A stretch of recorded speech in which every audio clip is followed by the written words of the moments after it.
1979년 12월 6일 통일주체국민회의는 최기화 대통령 권한대행을 제10대 대통령으로 선출했습니다. 최 대통령은 선거에 앞서 통일주체국민회의 의장 권한대행 자격으로 행한 개폐사에서 사회 안정의 바탕 위에 국가적 시련을 극복하면서 질서 정연한 가운데 합헌적 절차에 따라 평화적인 정부 이양을 가능하게 하기 때문에 이번 선거는 그 어느 때보다도 중대한 것이라고 강조했습니다.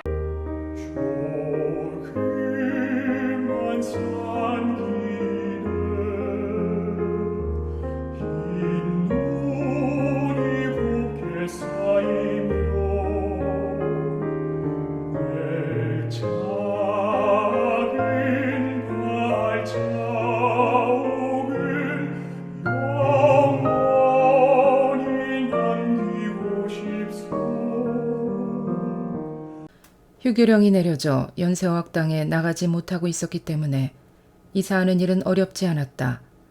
하지만 남편으로부터 너무나 어마어마한 얘기를 들었기 때문인지 팔판동에서도 나는 시중에 나돌던 합수부의 정 총장 연행 가능성에 대한 온갖 소문에 민감할 수밖에 없었고 근심과 초조로 안절부절했다.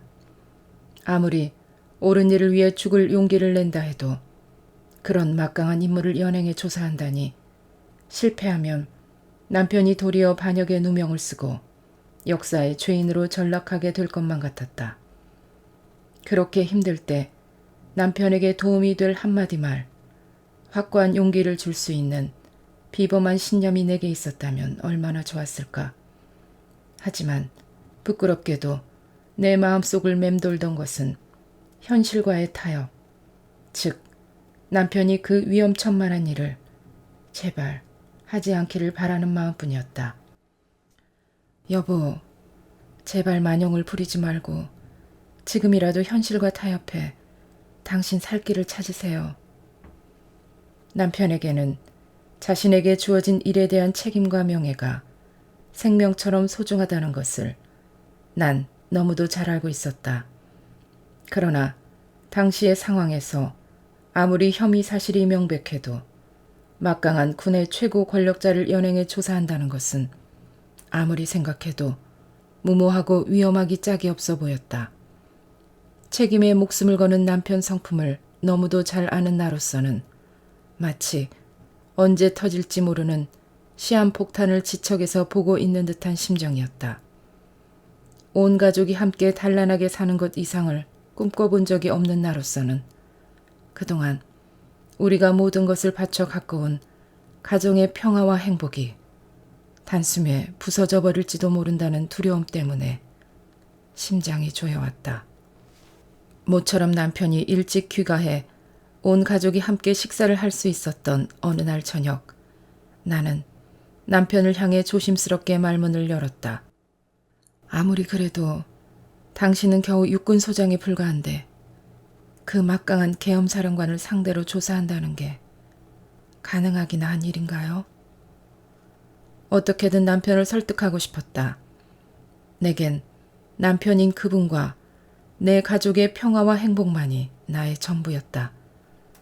남편에게 그렇게 애원할 수밖에 없었던 내 모습은 내 아이를 품고 평생 살아가야 하는 여느 아녀자 그 이상도 그 이하도 아니었을 것이다. 내가 가족들을 너무 걱정시킨 것 같소. 맞는 말이오. 달걀로 바위를 치는 격이나 마찬가지오. 의외로 남편은 순순히 시인했다. 내 근심에 찬 애원 속에서 남편은 가족들의 불안을 보았던 것 같다. 그날 밤 그이는 아이들을 모두 불러 자신의 주위에 앉혔다. 맏아들 재국이 대학생, 딸 효선은 고등학교 2학년, 둘째 아들 재용이 중학교 3학년, 막내 재만은 아직 초등학생이었다. 사태의 심각성 때문일까? 그의 음성은 깊은 바다 밑바닥까지 가라앉아 있었다. 잘 들어라. 세상이 지금 거꾸로 돌아가고 있다. 평생을 대통령 각하께 은혜를 입고 출세해온 자가 자기가 대통령이 되겠다는 욕심으로 은인을 살해했다. 그런데도 잘못된 시류는 그런 배은망덕한 인간을 민주투사인 양 호도하려 하고 있다. 이 아버지가 박 대통령 각하의 시해 사건을 수사하면서 무슨 생각을 가장 많이 했는지 아느냐? 각하께서 살아계실 때는 그토록 총애를 다투던 사람들이 막상 각하가 저격을 당해 쓰러지시자 모두 도망쳐버렸다. 각하를 보호할 생각은 하지 않고 모두 자기 혼자만 살겠다고 화장실로 도망가 버린 것이다. 심지어 처음 총을 쏘고 달아났던 시해범 김재규가 다시 돌아와 쓰러져 계신 대통령을 향해 확인 사살을 하는데도 누구 하나 저지하는 사람이 없었단 말이다. 사람이 금수보다 나은 것은 은혜를 입은 분에게 은혜를 갚을 줄 알고 옳은 일을 위해서는 설사 겁이 나더라도 용기를 갖고 행하려고 시도하는 그 신념 아니겠느냐. 하지만 대통령 각하의 시해 현장에는 비겁한 배신만이 있었다. 그런데 지금 그 사건의 수사라는 중대한 임무를 맡은 이 아버지도 아주 어려운 상황에 놓여 있다. 수사 결과 강력한 용의자가 드러났다. 그런데도 그 사람이 막강한 힘을 갖고 있어서 아버지가 시해 사건의 전모를 밝히려 하다가는 자칫하면 내 목숨과 명예, 아니 우리의 모든 것까지도 잃을지 모르는 상황이다.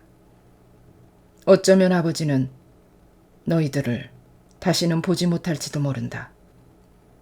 만약 나까지도 내 목숨, 내 가족들에게 연연해 나의 책임을 다하지 않는다면 대통령 시해 현장의 그 비겁한 사람들과 다를 것이 없을 것이다. 즉, 금수만도 못한 비겁자가 되는 것이다. 내가 너희들에게 묻겠다. 너희들은 내가 극도의 위험이 따르는 일이라고 해서 내 임무를 저버리고 국가가 내게 부여한 책임과 역사 앞에 불충을 저질러야 한다고 생각하느냐? 믿을 수 없게도 중대한 결정 앞에서 남편은 어린 자식들에게 그렇게 묻고 있었다. 어느새 진지한 표정으로 자신 앞에 가지런히 무릎을 꿇고 앉은 내 아이를 바라보며 다시 말했다. 아버지는 이 역사적인 대사건의 수사를 책임진 사람으로서 이 사건이 미궁에 빠져들지 않도록 철저히 진상을 규명해야 할 책임을 갖고 있다. 이 임무는 절대로 가벼운 일이 아니다. 크게는 국민들과 역사에 대한 책임이고 또 작게는 한 사람의 인간으로서 오늘의 내가 있도록 보살펴 주신 박 대통령에 대한 의리이고 신의이기도 한 것이다. 너희들은 절대로 아버지가 비겁하고 교활하게 사는 기회주의자가 되기를 원해서는 안 된다. 설사 일이 잘못되고 그로 인해 너희들이 불행해지는 일이 있다고 해도 오늘 밤 내가 한 이야기를 꼭 기억하고 용기를 갖고 살아주기를 바란다. 사람들이 무슨 말을 해도 끝까지 소신을 지킨 아버지를 제대로 기억해야만 한다. 그리고 어머님을 잘 모시도록 해라. 그 밤 대학생인 제국 외에 다른 아이들이 어떻게 아버지의 그 비장한 말을 제대로 이해할 수 있었을까?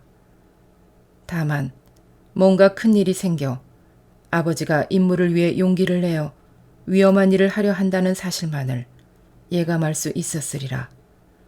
밑에 두 아이는 말할 것도 없고 심지어 평소 반듯한 발언을 잘하던 효성까지도 두려움에 압도되어 아무 말도 못한 채 고통스런 침묵만 흘렀다. 그때 놀랍게도 나름대로의 시국관을 가지고 있던 장남 제국이 아버지를 향해 말했다. 아버지가 옳다고 생각하시는 일이면 부디 소신을 갖고 해 나가 주십시오. 저희는 아버지를 믿고 신뢰합니다. 저희 걱정은 마십시오. 의외로 신념에 찬 제국의 당당한 음성이었다. 그이도 설마 자식들에게서 그런 대답을 들을 줄은 몰랐던지 뭉클한 표정이 되어 한동안 말을 잇지 못했다. 잠시 후 남편은 고맙다며 아이들을 하나하나 품 안에 깊이 껴안아 주었다. 아이들을 돌려보낸 후 남편은 다시 침묵 속에 빠져들었다. 그렇게 혼자 남겨진 그의 모습에선 모든 것이 다 증발한 후 한 줌 남은 증류수처럼 순수한 고독의 기운이 풍겼다. 이제는 더 이상 어떤 말로도 가정의 평화를 내세워 그분을 설득할 수 있는 상황이 아님을 나는 알았다. 잠자리에서 남편이 내게 말했다. 모든 일은 하늘에 맡깁시다. 사심없이 하는 일이니 하늘에 보살핌이 있을 것이요. 12월 11일 밤이었다. 국회에 헌법개정심의특별위원회가 발족했습니다. 공화당 7명, 유정회에서 7명, 신민당 의원 13명, 통일당 1명 등 모두 28명으로 구성된 이 특별위원회는 앞으로 헌법 논의를 하면서 필요할 경우 각계 각청 인사를 참석시킨 가운데 공청회를 가질 계획이며 국회 폐회 기간 중에도 활동을 계속합니다. 친애하는 국민 여러분, 본인은 대통령 권한 대행으로서 지금 우리나라가 직면하고 있는 내외 정세를 개관하고 당면한 국정의 기본 방향에 관하여 말씀드리고자 합니다. 동아시아 각국은 지난 10월 26일 발생한 박 대통령각하 시해 사건 이후 한국 정세의 추이에 따라서는 동아시아 지역 전체의 평화와 안정이 깨어질 것을 우려하고 있으며 미국을 비롯한 우방들은 이 같은 사태의 미연 방지를 위하여 한국의 안전 보장을 확고히 하기 위한 적극적인 노력을 기울이고 있습니다. 한편 우리 사회 내부의 혼란과 분열이 조성될 경우 이를 재침의 기회로 삼으려는 북한 공산주의자들의 대남 적화 전략에는 아무런 변화도 없을 뿐만 아니라 근자에 와서 그들은 오히려 우리 내부의 혼란을 야기할 목적으로 우리에 대한 중상모략과 선동을 격화하고 있습니다. 또한 여전히 지속되고 있는 세계적 경제 불황과 석유를 포함한 자원 문제는 우리 국내 경제에도 무거운 짐이 되고 있습니다. 이렇듯 우리는 문자 그대로 비상한 시국에 처해 있습니다. 그런 가운데 세계의 여러 나라들은 우리가 현재 이 난국을 극복할 수 있는 국민적 능력을 가지고 있는지에 대하여 지대한 관심을 가지고 우리의 일거일동을 주시하고 있습니다. 국민 여러분, 본인은 지금 우리 국민들이 한결같이 바라고 있는 것은 국가의 안전을 유지하고 안정과 질서 속에 발전을 지속해 나가는 것이라고 믿고 있습니다. 따라서 본인은 우선 국가 보위에 만전을 기하면서 민생 및 사회의 안정에 최선을 다할 것을 다짐하는 바입니다.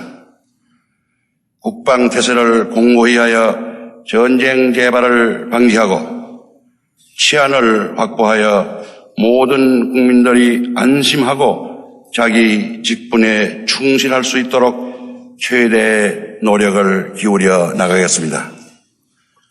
대외 정책에 있어서는 우방들과의 기존 우호 협력 관계를 심화해 나가겠으며 우리와 이념과 체제를 달리하는 국가들에 대하여도 상호주의 원칙하에 문호 개방 정책을 추구해 나갈 것입니다. 그리고 민생에 불안이 없도록 경제의 안정적 성장을 위한 제반 경제 시책을 계속 추진해 나갈 것입니다.